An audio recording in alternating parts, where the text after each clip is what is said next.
رجل يدعو في المجالس بقاعدة ويحث الناس عليها، وهي نجتمع فيما اتفقنا عليه ويعذر بعضنا بعضا فيما اختلفنا فيه، ويدعو بها في التلفزيون وفي مجامع الناس، بل إنه يندد بمن خالفها كأمثال سماحة الشيخ عبد العزيز بن باز رحمه الله.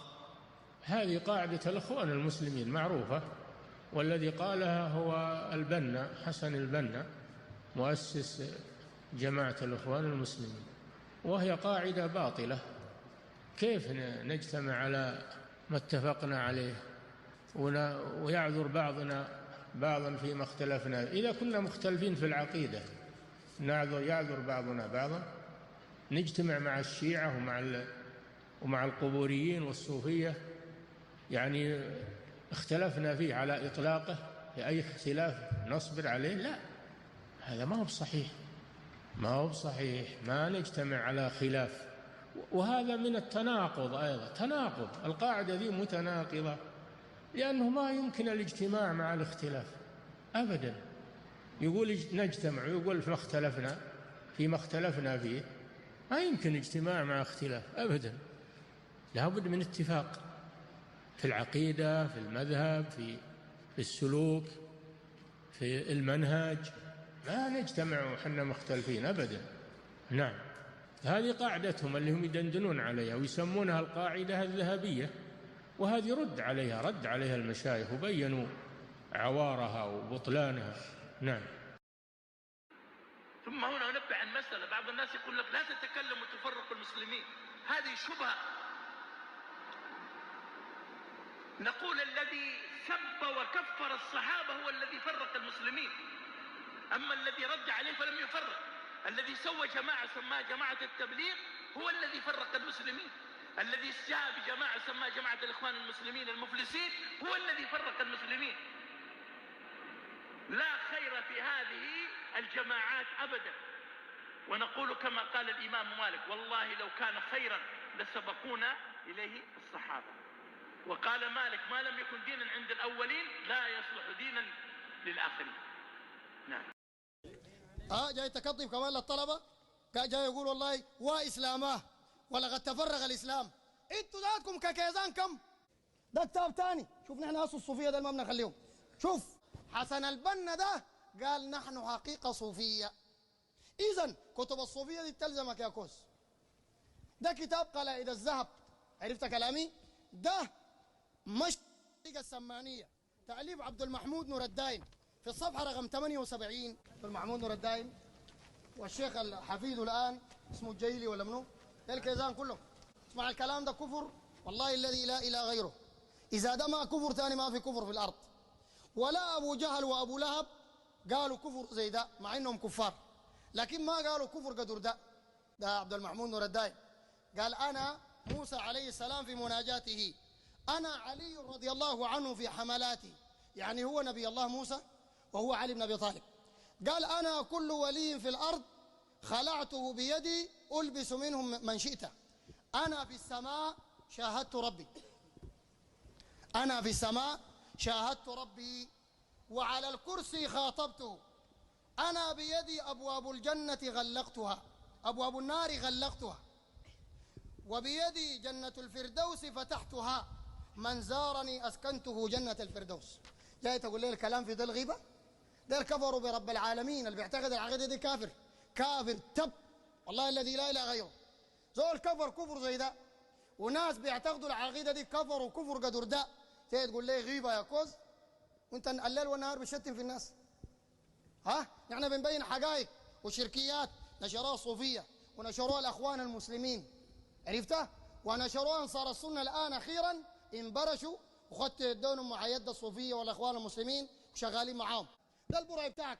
البرعي قال في ناس كراعهم دي خدتوها فوق الله، وقال ده أحسن ناس اللي هو الحسين الحلاج. البرعي قال الحسين، أو ده الكتاب، قال الحسين على معبودكم قدمي وضعته. البرعي قال يا له من عارف كاسي. ده انت اللي لمعته للسودانيين واديته إذاعة الكوثر الصوفية، واديتهم قناة ساهور، واديتهم قناة الخضراء، واديتهم الآن جديد قناة القبة الخضراء. ده دينك يا كوز؟ وجاي توعظنا الليلة تقول لنا هو إسلاماه وتفرقتوا وأنتم تطعنون في الصوفية والصوفية يطعنون فيكم. الصوفية دعاة شرك وإنت ساعدتهم. ياتوا إسلاماه ديل اللي بيكفروا بالله ديل، ولا نحن اللي بندافع عن الإسلام وبندافع عن منهج ربنا ومنهج النبي عليه الصلاة والسلام. وده كتاب برضه طبعوه الكيزان بتاع صوفية اسمه سراج السالكين. انت رايك شنو في الكلام ده؟ رايك شنو في كتاب طبقات وضيف الله الصوفي بيرد على العيال؟ رايك شنو؟ دي كتب طبعتها انت وبتقريها في الجامعات انت ككوز. جاي الليله تعمل لنا واعظ واسلام ورفضوا الاسلام. انت علاقتك شنو بالاسلام الصحيح؟ وده كتاب انا اشتريته من الدار السودانيه للكتب بتاعت الكيزان اسمه ديوان الحلاج. تعرف ده بقول شنو؟ بس كده انا ذكرته الان اقرا لك الكلام ده. صفحه 31 قال رايت ربي بعين قلبي فقلت من انت؟ قلت لا الله انت منو؟ قال لي انت. تعال يا كوز ورينا الكلام ده رايك فيه شنو؟ ده من الدار السودانيه للكتب بتاعت الكيزان. وده دي الفاتوره، دي الفاتوره انا مدبسه هنا ب2 دبوس خالص مع الشكر. انا دفعت القروش يا كوز واشتريت الكتاب الرمه الزباله ده. ده كتاب انت الان ككوز قاعد تنشر الفكر الصوفي للمسلمين عشان يضلوا، وجاي تكذب الليله تقول واسلاموه وتفرغتم واعنتم اليهود. يا اخي انت حسن البنا بتاعك سيدك قال معركتنا مع اليهود ما في الدين ذاته، ما من اجل دين، قال معركه ارض بس، مع انه ربنا قال ولن ترضى عنك اليهود ولا النصارى. هل قال حتى تديهم الارض؟ حتى تتبع شنو؟ ملتهم. المعركه معركه مله ومعركه دين يا كوز. فهم الكلام ده كويس.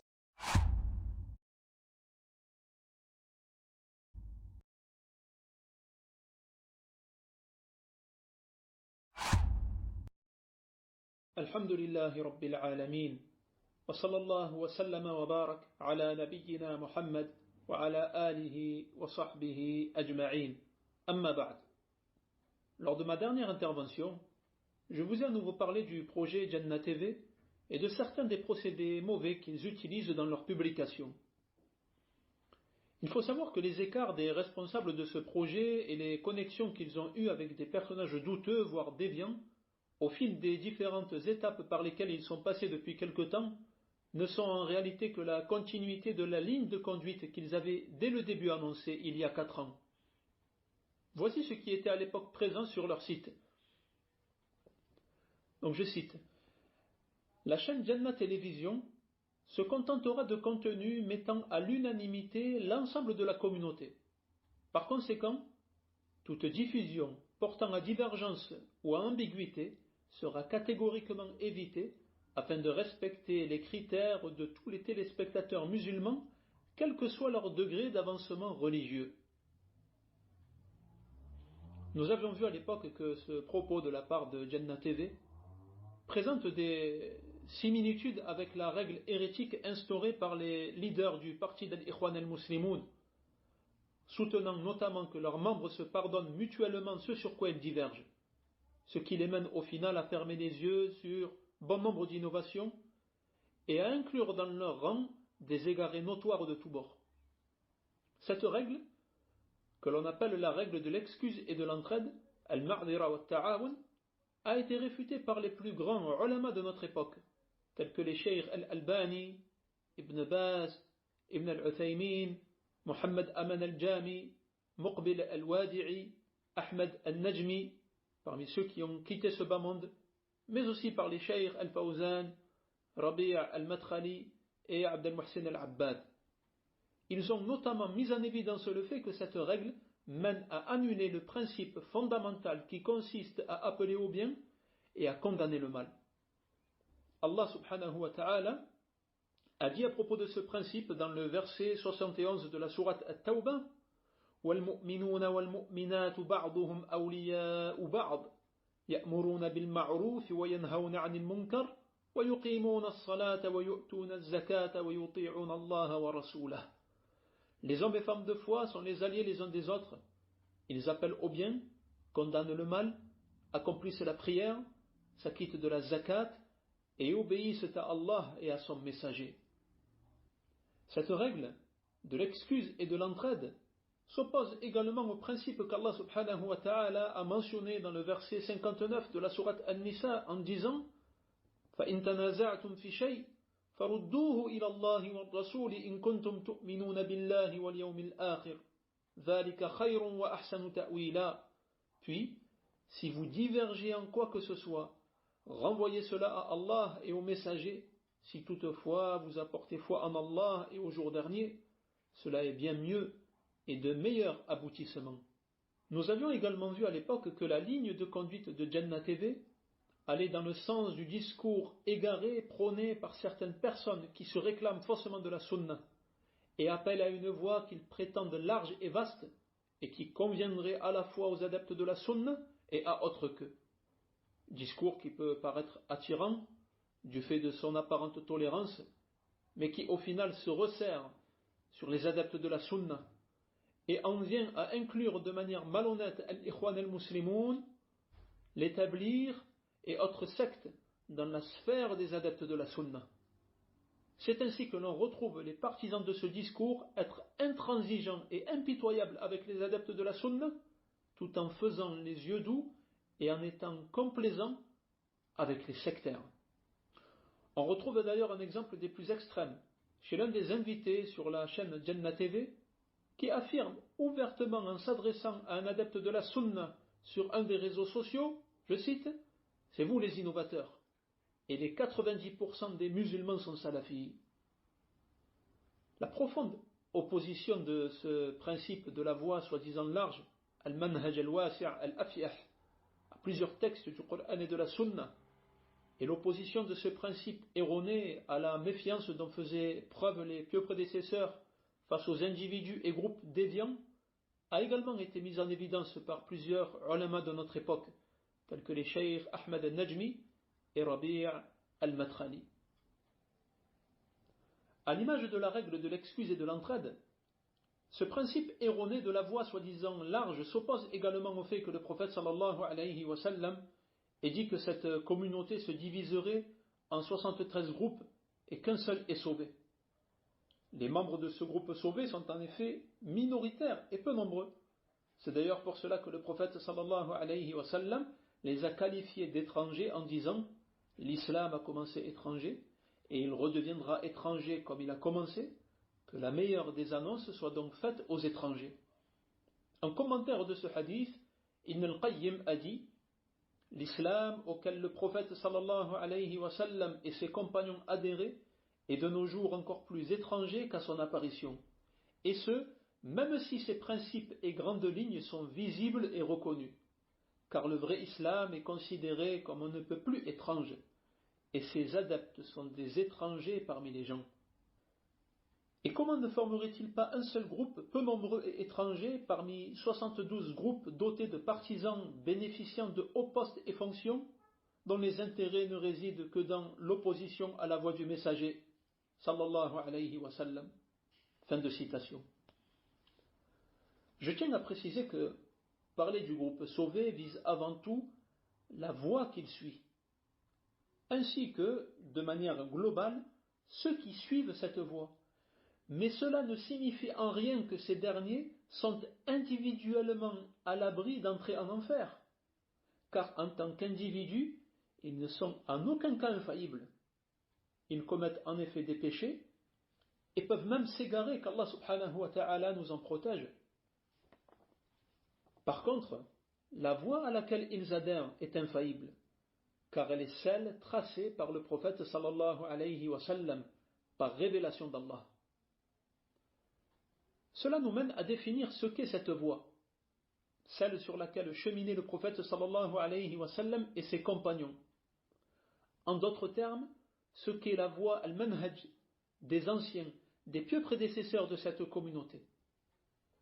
Cette voie consiste à se conformer à la méthodologie des premières générations de l'islam dans la compréhension et la mise en pratique de la religion, notamment au niveau de la croyance, mais aussi dans la compréhension des autres domaines religieux tels que la manière de cheminer vers Allah, au niveau du culte et de la spiritualité, mais aussi dans la manière d'appeler à la religion, ou encore dans la manière de se comporter avec ceux qui dévient de la voie du juste milieu.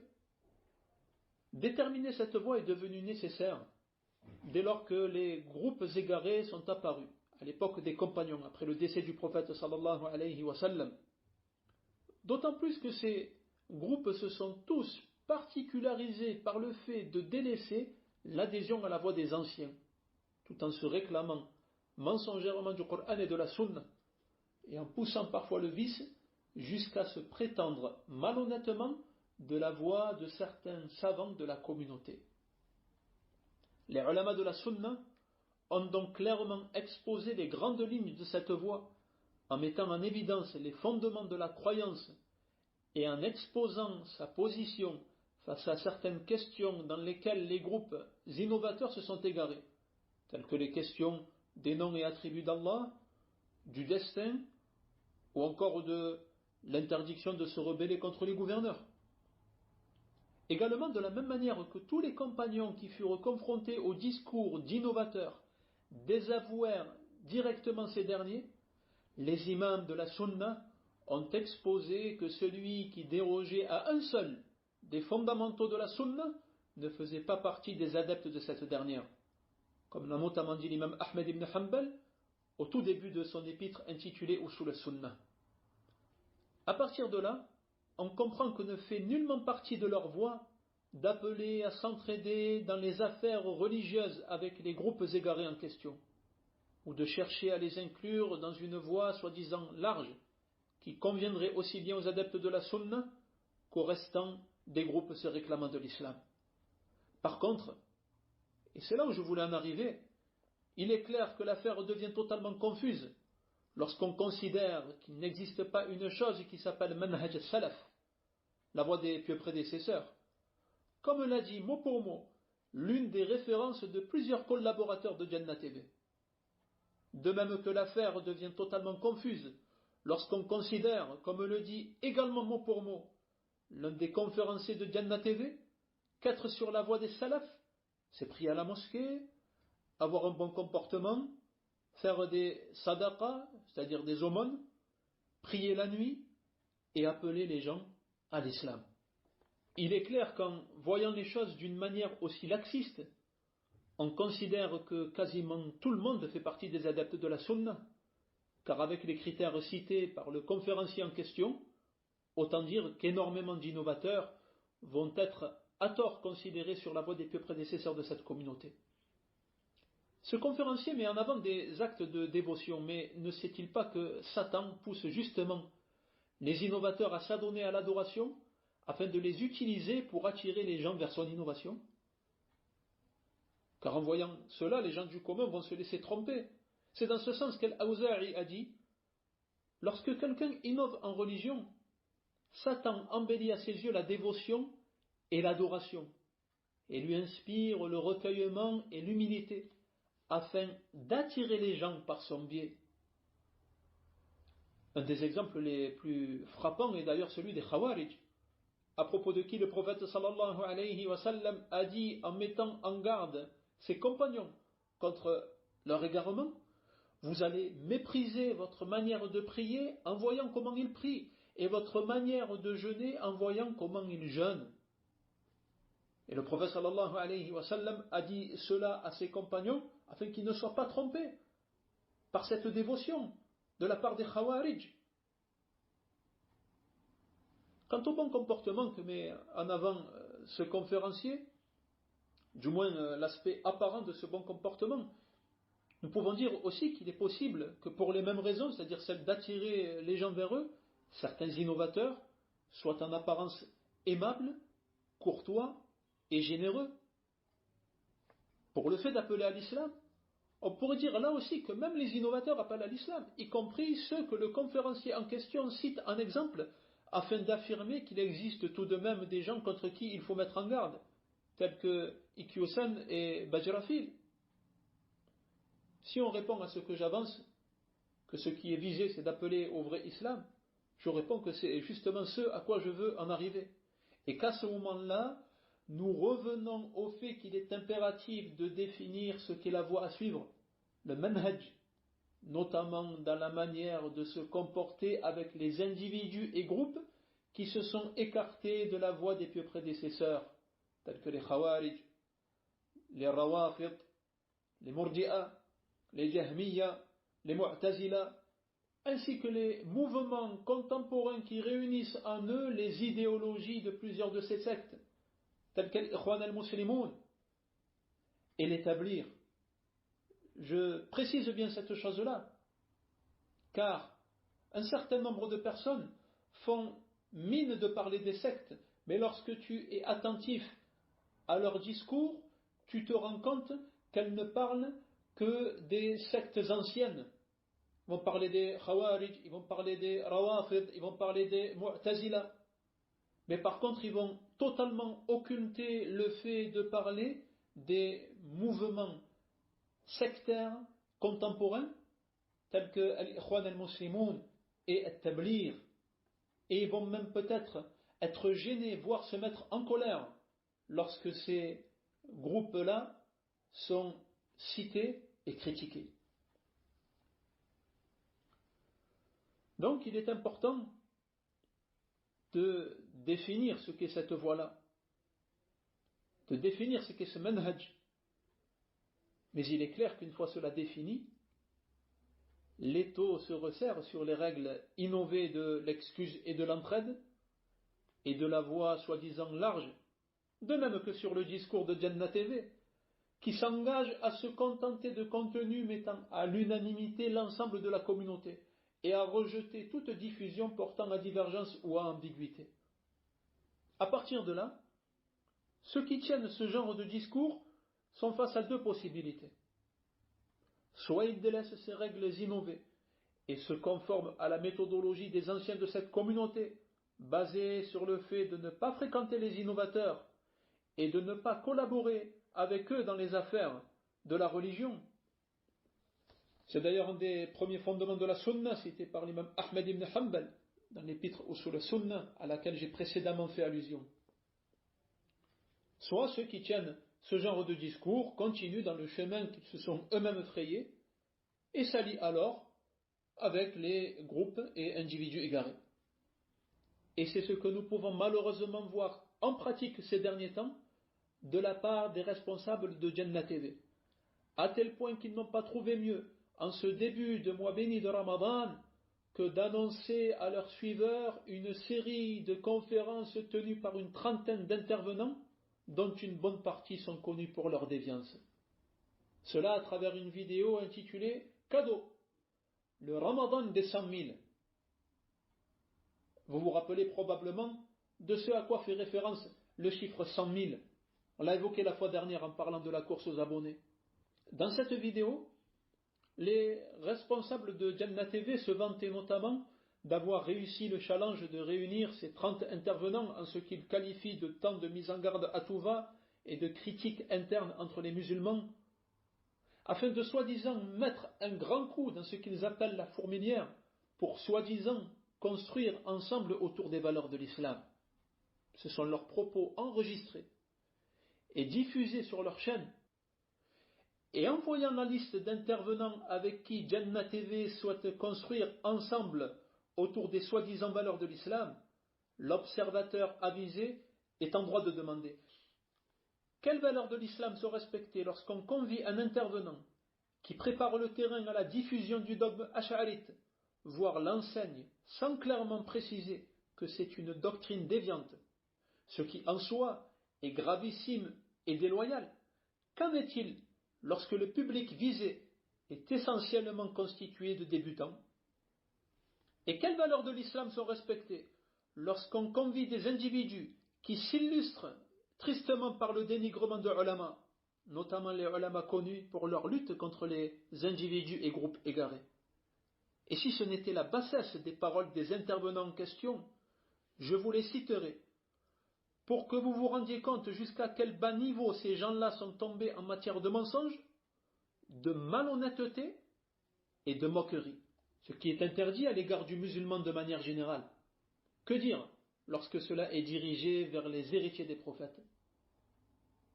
Et quelles valeurs de l'islam sont respectées lorsqu'on donne la parole à un individu qui démonte devant ses auditeurs, sur les canaux de Jannah TV d'ailleurs, les règles en vigueur chez les anciens de cette communauté en leur disant, comme nous l'avons vu, qu'être sur leur voie se limite à prier à la mosquée, avoir un bon comportement, faire des aumônes, prier la nuit et appeler les gens à l'islam.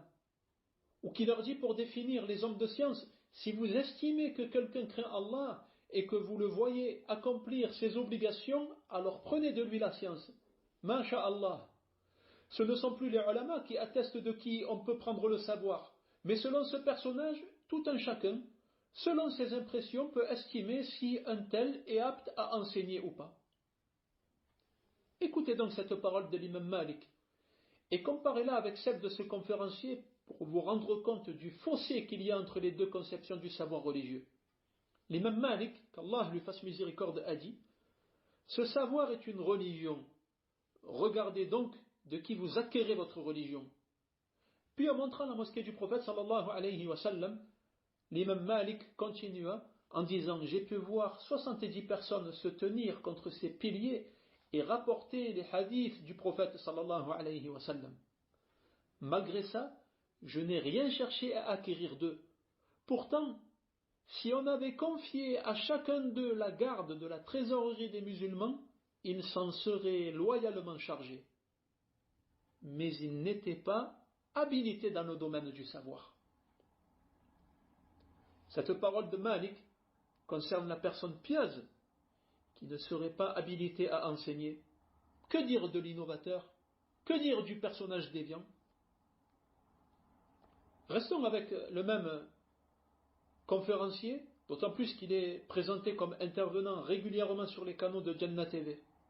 Quelle valeur de l'islam respecte-t-on quand on présente cet individu aux musulmans pour soi-disant leur parler du Coran, alors qu'il a pu montrer en direct sur Jannah TV sa malhonnêteté lorsqu'il accable et caricature les adeptes de la sunna, qu'il appelle les frères de la mise en garde, en prétendant, comme pour montrer leur arrogance, qu'ils considèrent leur personne sauvée de l'enfer, et en disant, comme pour montrer leur soi-disant fanatisme, qu'ils seraient prêts à marier leurs filles et leurs sœurs à des gens qu'ils ne connaissent même pas, et qui peut-être ne prient pas, à partir du seul moment que ces derniers citent les noms de tel ou tel cheikh. Vous souvenez-vous de la règle de la voix soi-disant large, qui, en apparence, est attirante puisqu'elle laisse entendre qu'elle tend à fournir des efforts pour appeler les gens à la sunna, mais qui, en réalité, se resserre devant les réels adeptes de la sunna? En voilà un exemple concret.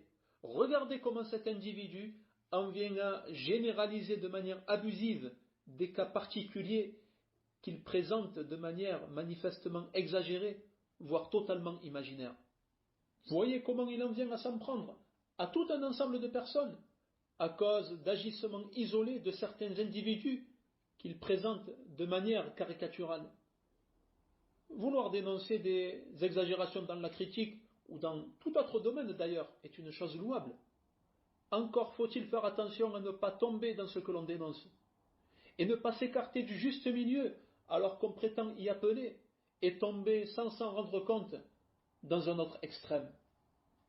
Car quand il s'agit de parler de celui qui s'adonne à l'innovation ou la défend, tu trouves le même individu, le même conférencier, en train de lui chercher des circonstances atténuantes, voire même à l'encenser et à l'élever, comme c'est le cas lorsqu'il présente comme grand savant une personne qui nie l'existence de la voie des salafs, comme nous l'avons vu, et qui prétend également que statuer de l'interdiction absolue des manifestations al-mudaharat et de ce qui s'y apparente en ralliant cette interdiction aux questions dogmatiques est comparable à ce qu'ont fait les rawafid avec certains fondements de leur religion.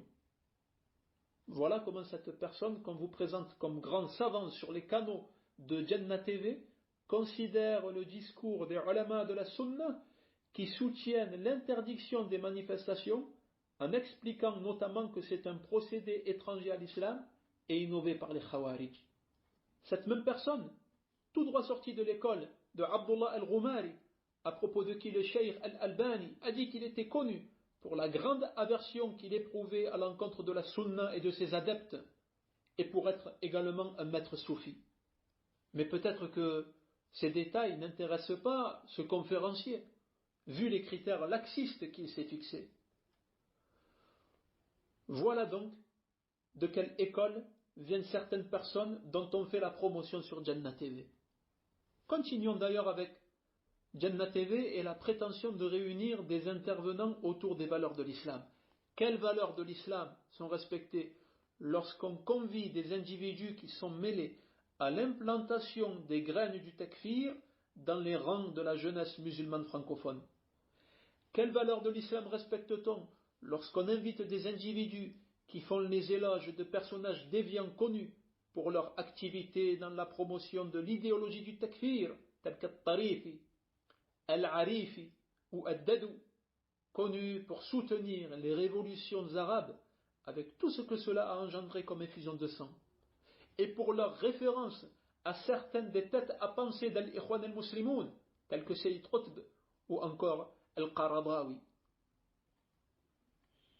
Certains de ces intervenants sont aussi connus pour leur connexion avec de purs takfiris, qui maudissent publiquement certains savants et soutiennent que l'interdiction de se soulever contre les gouverneurs serait un mythe, alors qu'en réalité, c'est un des fondamentaux de la sunna, appuyé par plusieurs dizaines de hadiths authentiques et par l'unanimité des ulama.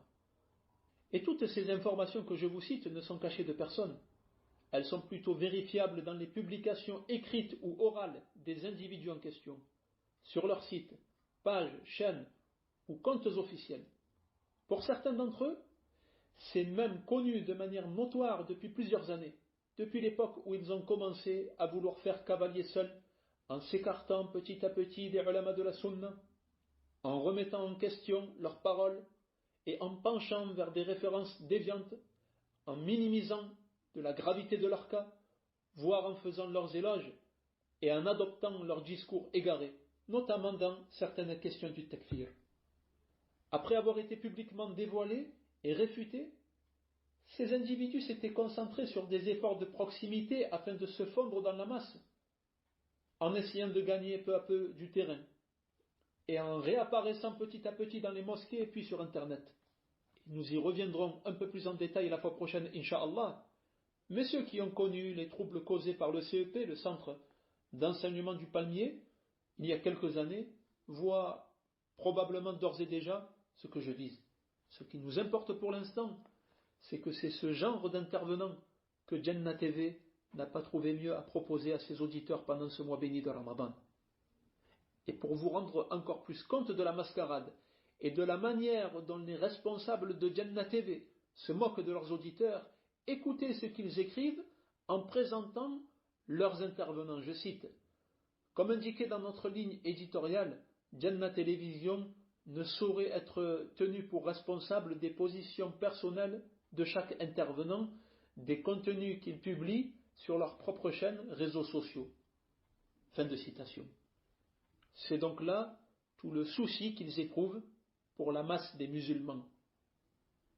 Ils se chargent de leur présenter des égarés de tous bords, et ils pensent ensuite que ces quelques lignes vont les dégager de toute responsabilité. Et que font-ils des auditeurs qui, par leur faute, se seront attachés à leurs conférenciers égarés et les auront suivis dans leur égarement? Que les responsables de Jannah TV sachent en tout cas que si cette manière de se dédouaner fonctionne peut-être dans leur domaine de prédilection tel que le marketing, le journalisme ou le sport, ce n'est certainement pas le cas dans celui de la religion. Le principe en vigueur en religion est, comme l'a dit le prophète sallallahu alayhi wa sallam, les âmes sont-elles des régiments bien rangés, celles qui se ressemblent s'assemblent, alors que celles qui s'opposent se séparent. Dans ce sens, Ibn Mas'ud a dit: considérez les gens selon leurs compagnons, car l'homme ne fréquente que ceux qu'il agrée. Jannah TV a donc le même statut que ses collaborateurs déviants et endosse en plus de cela la responsabilité de les avoir réunis. Quant au fait de se vanter d'avoir réuni ce nombre d'intervenants, quel mérite y a-t-il à réunir des gens de ce genre, au profil que l'on vient de voir? Et qui peut bien participer avec ces personnages déviants, si ce n'est des égarés comme eux, ou des individus laxistes, ou du moins insouciants et déconnectés? Et il est au passage honteux d'avoir mêlé le nom du cheikh Muqbil à ce manège, lui qui était connu pour sa fermeté face aux sectaires de tous bords et qui n'était certainement pas complaisant. J'en profiterai aussi pour rappeler aux responsables de Jannah TV que les cheikh de la Sunna, dont vous utilisez la popularité en publiant leurs vidéos, tels que les cheikh Suleiman al-Ruhayli et Abd al-Razzaq al-Badr, sont quant à eux connus pour condamner le discours de plusieurs de vos intervenants. De même qu'ils sont connus pour respecter les cheikh de la Sunna, que certains de vos intervenants dénigrent et insultent. Je vise notamment les cheikh Rabi' et Ubaid, dont certains de vos conférenciers se moquent publiquement sur les réseaux sociaux. Pour parler plus particulièrement de lui, le cheikh Suleiman s'est par ailleurs distingué à de multiples reprises en prenant publiquement leur défense et en mettant en garde de manière publique et nominative contre plusieurs têtes de l'égarement contemporain, tels que Sayyid Qutb, Hassan al-Banna et al-Qaradawi, mais aussi al-Dadou, al-Arifi, al-Tarifi ou encore al-Maghrawi, qui sont d'ailleurs, comme nous l'avons vu, les références de certains de vos intervenants. Je profite de l'occasion pour insister sur ce point du fait de son importance, d'autant plus que plusieurs individus déviants prétendent suivre la voie de ce cheikh, alors qu'ils ne font que s'accrocher à certaines de ses paroles et positions en les orientant à leur guise de manière malhonnête pour faire croire qu'elles appuient leur orientation laxiste. Et je vous rappelle aussi votre discours lorsque vous cherchiez du soutien et des encouragements auprès des adeptes de la Sunna il y a quelques années, et que vous prétendiez, dans ce que vous avez vous-même publié pour faire taire vos détracteurs, que vous vous souciez de la croyance des musulmans face à la démesure des takfiris et l'insuffisance de certains sectaires, et que vous souhaitiez réfuter les ambiguïtés émises contre l'islam, et plus particulièrement contre la salafiyya. Vous voilà, à peine quelques années plus tard, en train de réunir sur votre chaîne, avec démesure et insuffisance pour reprendre vos propos, les takfiris et sectaires. Voilà ce qu'est devenu Jannah TV. Comme c'était malheureusement prévisible. Que ce soit donc une leçon. Et écoutez ce qu'a dit le cheikh Muqbil, qu'Allah subhanahu wa ta'ala lui fasse miséricorde.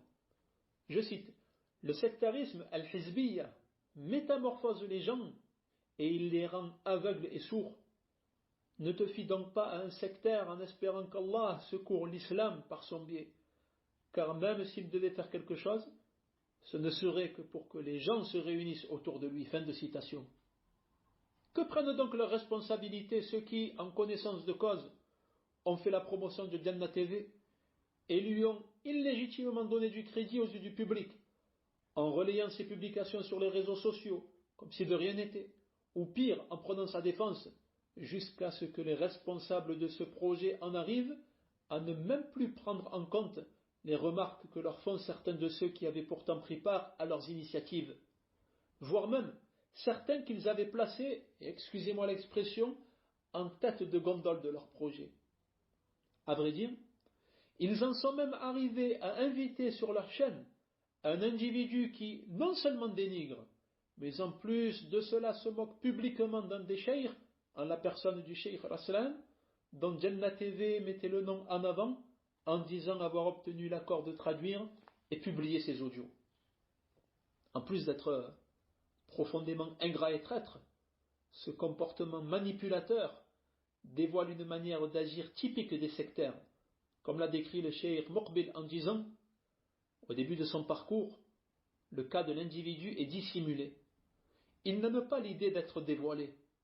Par contre, lorsqu'il commence à avoir du poids et des suiveurs, et qu'il considère que les critiques qui le visent ne lui nuisent plus, il laisse alors apparaître ses idées et positions.